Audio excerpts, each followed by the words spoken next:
Good morning, ladies and gentlemen. Thanks for coming along today. Can I just welcome to Victoria Police Centre our Premier Daniel Andrews, Minister for Police and Water Lisa Neville, from the Australian Federal Police Acting Assistant Commissioner Jen Hurst. Welcome to the Victoria Police Centre. Here today to talk to you about operations that were conducted overnight. Operation Castleholm, K-A-S-T-E-L-H-O-L-M. Operation Castleholm is a counter-terrorism operation that's been conducted by partner agencies and Victoria Police. Victoria Police, Australian Federal Police and ASIO have been the principal agencies involved in this operation. Counter-terrorism operation, as I say, last night we went into an overt phase of that operation. As part of that overt phase, 5 search warrants were conducted at properties in Flemington, Meadow Heights, Dallas, Campbellfield and Gladstone Park. As a result of those search warrants, and during those search warrants, 7 arrests were effected. Of those 7 arrests, we still have 5 persons in custody being questioned. They're being questioned in relation to allegations that they've been involved in acts in preparation of a terrorist event. We're anticipating that as a result of that questioning, we'll present a number of persons before the courts in the early afternoon, seeking to charge them with acts in preparation of a terrorist event. Essentially what has happened here is that we've had an investigation that's been running now for a couple of weeks. The individuals involved in this matter, the subject of that investigation, have been persons of interest for Victoria Police and intelligence agencies now for some period of time. There have been people that we have been concerned about, but over the last fortnight that has accelerated to where we've had to conduct a criminal investigation relating to the formation of what we believe is a terrorist plot. As a result of this investigation, we believe we have neutralised that threat. In relation to that threat, we believe that there was an intention to conduct what we call a multi-mode attack, possibly on Christmas Day. The possible locations that we've been working on have been Federation Square, Flinders Street Station and St Paul's Cathedral, in that vicinity. But the reason we think that is a result of our investigations, plus also that investigation has included surveillance activity, and we've gained evidence that we believe is of a reconnaissance mission being conducted at that particular site. And we believe there was an intention to attack in relation to that area, most likely on Christmas Day. In relation to the investigations, as I say, we believe we have neutralised that threat. I think it's been dealt with. Everything that we're getting at the moment indicates that we have done that this threat that we've been investigating has been neutralised. We know there's a lot of events on over the next several days, right across our state, including the Boxing Day test, Christmas carols, other events that are on. There is no intelligence that suggests that there is any threat whatsoever in relation to any of those events. This has been a threat which we believe is contained to possibly Christmas Day, most likely Christmas Day, we'll allege, in the area, as I said, of Flinders Street, St Paul's Cathedral, Fed Square. We've certainly asked the Premier if he'd be prepared to say a few words, and then we'll be happy to take some questions off the back of that. Thank you, Chief Commissioner.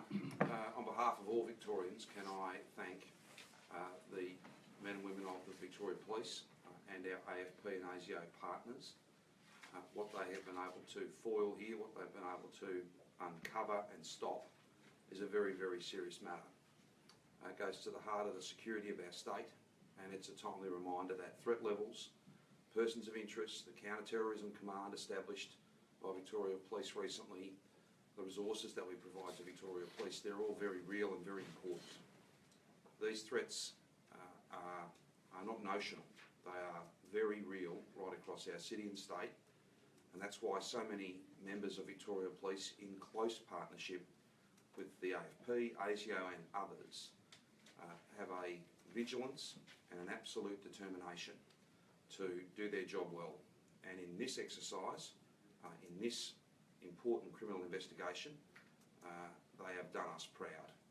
So on behalf of all Victorians, I want to thank each and every one of the almost 400 members of Victoria Police and the AFP who have been part of these raids, these arrests, and all of those others who work every hour of every day, keeping a very close watch on all of those persons of interest, dealing with very real threats in lots of different contexts each and every day. It is critically important work, and we, all of us, owe our Victoria Police and their partners a great debt of gratitude.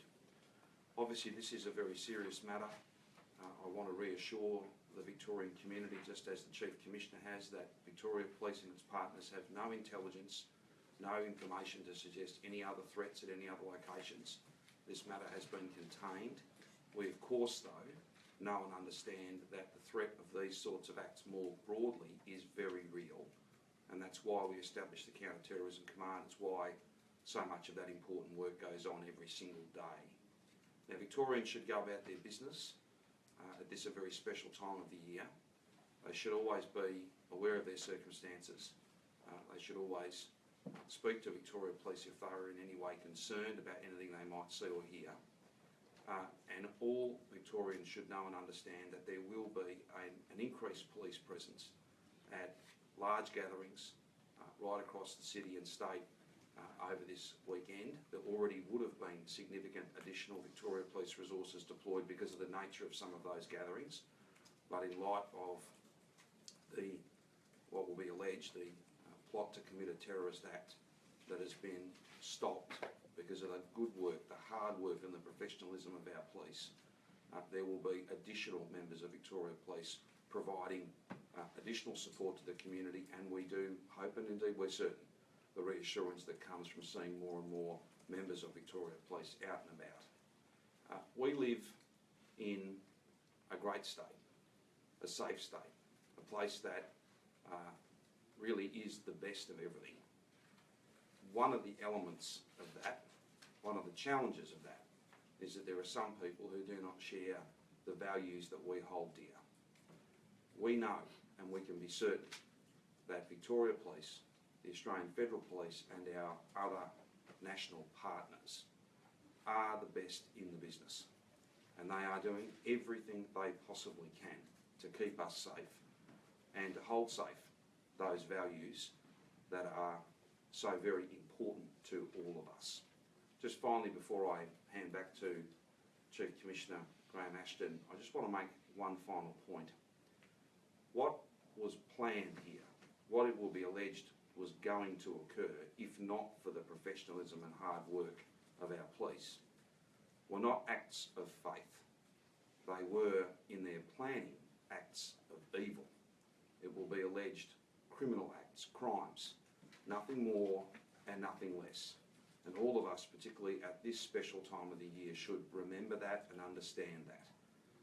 Our values, our multiculturalism, our diversity is a great strength, perhaps our greatest strength. And we should always remember that, even when confronted by these sorts of challenges, challenges that so many in the world are facing. I'll now hand back to the Chief Commissioner, and we're happy to take any questions that you may have. Thanks, Premier. So just in terms of community reassurance, as I said, there are a number of events that are on right across the state through this period, both Christmas and the New Year period. And certainly we have done the planning around making sure that whilst we were going to have increased police presence, that is further beefed up. You'll see a lot of visible police presence in the CBD, particularly through the Christmas period, right through the New Year period. We've added additional layers of security to the cricket Boxing Day test. As I said, these are precautionary measures, but it's important that the community is reassured that we are putting these additional resources in place. I took the opportunity to talk to Cricket Australia this morning and had a discussion with them, informing them that we'll have an increased police presence for the cricket. But you'll note that we are doing the planning across the state. So all of those events, significant events that will be occurring across the state, will be complemented by additional police through this period. I do stress that there's no intel, there's no information suggesting a threat at this time to any of those events. However, we're just making sure that we're taking those extra precautions given what we've been dealing with over the last couple of weeks in relation to this group. Also, could I finally thank our partner agencies, the Australian Federal Police, who are represented here today, and ASIO, they've been absolutely critical in developing this investigation and have been in great support to Victoria Police, so right through the investigation, including through the execution phase of the operation over the last 24 hours. So thank you to our federal partners for that. Happy to take questions. Mr. Ashton, could you just talk us through what the suspected attack was going to be? You mentioned was it Fed Square and St Paul's Cathedral? Yeah, sure. Well, the attack that we'll allege was being planned, we believe certainly was going to involve an explosive event, the use of explosives, and we've gathered evidence to support that. There has also been some evidence that will lead around the possibility of an intention to use other weapons. That could include knives and or a firearm. There's certainly been some stated intention around that, and that'll form part of our allegations when this matter is presented to court. And the targets, sorry, it was just Fed Square at St Paul's? Yeah, at this stage, the targets that we believe were being focused on were, as I say, Christmas Day being the most likely time, and the events being the area, the vicinity around Fed Square, Flinders Street Station, St Paul's Cathedral, and the evidence will lead around the surveillance activity that we conducted supports that. Was there any sort of suggestion they might be doing what happened in Berlin with a vehicle? Yeah, we were very conscious of that, seeing what's been happening overseas in recent times. We currently don't have evidence to support that there was an intention to use a vehicle in that way. Can you tell us more about the people who were arrested this morning? Can you go into detail about that? Sure. We will be presenting them to the court, so I will be a little bit circumspect about that until they're presented before court, but we certainly have, of the individuals that we'll present to court today, 4 of those 5 that we're likely to present to court today are Australian born, in their 20s. The age groups range between 20, 24, 25. There is another suspect in this matter who will be charged that was an Egyptian-born Australian citizen.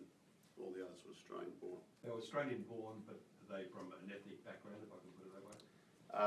There is an ethnic background of 4 of them that is a Lebanese background, but certainly Australian-born. Are they part of a terrorist group or linked to any international groups that you know? Certainly, these are we believe self-radicalised, but certainly inspired by ISIS and ISIS propaganda. And how long have you been watching them? You said that you sort of brought to a head in the last coming days. Have you been watching them for weeks, months? Yeah, well, look, we constantly have a cohort of people that are subject of intelligence operations.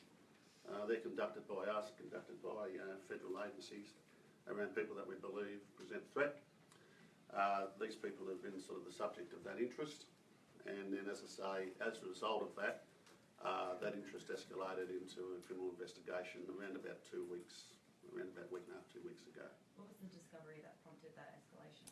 Well, constant monitoring around what's happening indicated a preparedness to conduct an attack, and then we were able to gather evidence in support of the fact they were preparing to conduct an attack. In part of the investigation, have you been talking to St Paul's, Fed Square, Flinders Street? We've been in touch with St Paul's. We've been in touch with Cricket Australia around the Boxing Day test.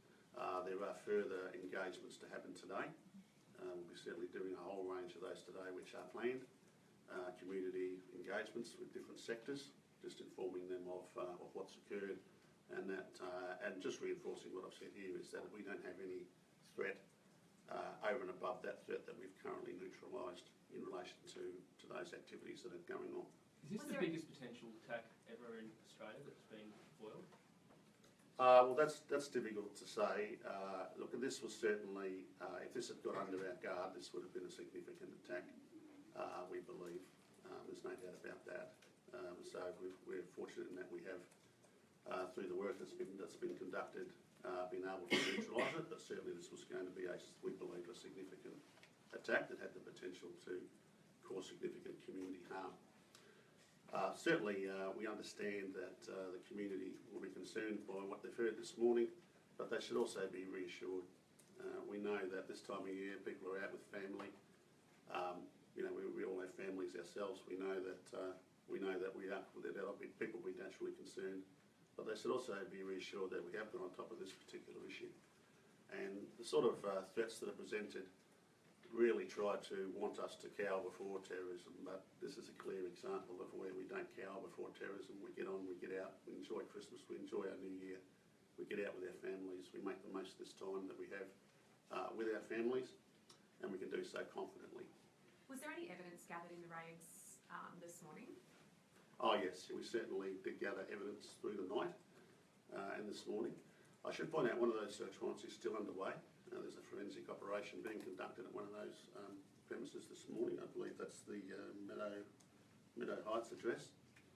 The warrants last night were conducted, I think I said, at Flemington, Meadow Heights, Dallas, Campbellfield and Gladstone Park. Well, the Meadow Heights the Meadow Heights warrant is still being conducted. But we have gathered evidence through those, and the evidence has further supported our allegation that there was a planning for an explosive event. Were they weapons? What was gathered? We gathered the makings of a improvised explosive device.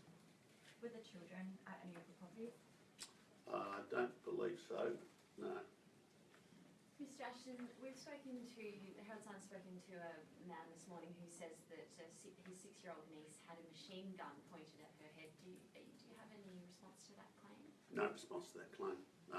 We executed a lot of warrants last night. I've heard nothing about a machine gun being pointed at a child. We also have photographs of blood inside the house where a man was arrested, a young man. Was there quite a bit of force used in these arrests? Not that I've been advised so far, no. Okay, there's no further questions. Premier, did you have anything on my close? I guess you say that from a ISIS-inspired. Is there a message, I guess, maybe from the Premier to the Muslim community in Australia? I mean, people may use this to attack their community. What do you say? Well, as I was alluding to a moment ago, this is not an act of faith. What was being planned, what will be led in evidence, what the police will allege, was not an act of faith. It was not an act of religious observance. It was instead, in its planning, an act of evil, a criminal act. And to each and every Victorian, I say, this is a very special time of the year. People should go about their business. They should enjoy all that our state has to offer, the values that we cherish. And what's more, we should never lose sight of the fact that so many people have come from so many different parts of the world to build a new life here, to give back, to contribute, to work hard, to focus on their family and hard work and the prosperity of our state. Let's never lose sight of that. The acts of just a few, acts of evil, not acts of religious observance, not acts of faith. In fact, the exact opposite of that. Acts of terror, at least in their planning, in a broader context. I don't want to cut across anything that's going on in our courts, but these are not acts of faith. They're anything but that. So my message to all Victorians is we should cherish the diversity that makes us a stronger community, and we should cherish the diversity that makes us the envy of so many other parts of the world. Could I just ask one question, Chief Commissioner? Certainly. Are these people that you arrested this morning, are they known to police? Are their names cropped up before? Well, certainly in the context of counter-terrorism intelligence investigations, yes. There is some minor criminal histories associated, I understand, with at least one of them. Yeah. Have they been under or known to police with relation to terror for a number of years? I know you said it escalated over the past couple of weeks. Because these have been intelligence operations, I won't go into detail how long, but certainly for some considerable period of time. And is there any links to possible other attacks or groups within Australia? Well, that's the subject of constant investigation, but at this stage, in relation to this particular plot, we think we've got everyone who was involved, yes. How many officers were involved specifically in the Yeah, we had, I think, 400 officers total involved through the last night and through the course of the investigation. between the three agencies? Yes. And how many, going back to the actual planned attack, was it going to be in a vehicle, do you suspect, or do you think it was going to be suicide bombers in, carrying backpacks? Do you have any sort of specific details about? Well, that still is really being pieced together from the warrants. We know we've got stated intent. We allege a stated intention to commit an explosive act, and we've found some further evidence to support that. The actual means around which that explosives were going to be delivered, that's still being investigated, and no doubt is a subject of interviews that are going on at the moment. Is there any sort of suggestion there was international finance to help this attack? None whatsoever. With what you've found so far in your evidence, how many people would you say could have been injured in this attack? Well, a substantial number of people could have been injured in the attack for sure. Yeah. Hundreds? I'm not really prepared to put a number on it, because we're really still working around mode of delivery, but certainly potential for quite a number of people to have been injured or killed in this attack. Commissioner, day you won't be able to stop an attack of this scale? Well, it's the nature of counter-terrorism investigations, and acting Assistant Commissioner Hurst has been involved in these for years. I've been involved with them for years. You constantly have to be vigilant and on guard to pick up any signs of things happening. Fortunately, to date, we have gotten on top of matters on a number of occasions. This is another example of that. But it's never present concerning counter-terrorism that you miss something. And that's the price we have to pay with our vigilance to make sure we're constantly on the ball, constantly picking these matters up. But there's always that threat there, of course. And given police have used any particular laws going forward to keep them in custody indefinitely, do they qualify for that? Well, at this stage, we're going to proceed with laying criminal charges and seek remand under the traditional methods. We do have protective custody orders that are available to us under the powers. At this stage, whilst we are prepared to use it if we need to, at this stage we're proceeding down the criminal charging path. I should say as well, we'll be doing further media on this over the next sort of 24 hours around sporting events, around what's going on. Deputy Commissioner Chris, Deputy Commissioner Patton will be doing media following up from this over the next 24 hours, updating what's happening, and particularly around what's going ahead in terms of events over the next 24, 48 hours. Thank you.